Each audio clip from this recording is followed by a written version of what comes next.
South Korea's overall inflation for 2022 is expected to hit levels not seen since the Asian financial crisis.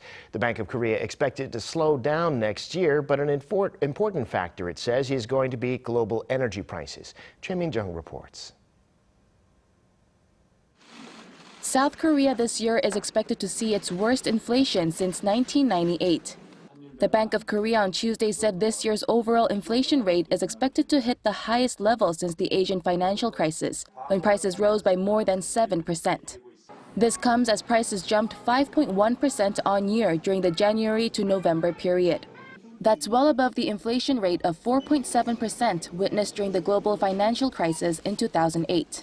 However, prices have begun to rise at a slower pace since hitting the peak in July, mainly thanks to prices for oil and agricultural products stabilizing.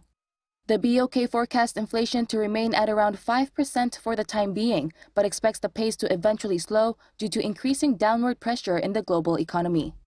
The central bank also highlighted the uptick in the country's core inflation, which doesn't include volatile food and energy prices. Core inflation jumped above 4% in the second half of this year, mainly due to soaring prices for dining out, fueled by eased social distancing rules and rising costs for raw materials.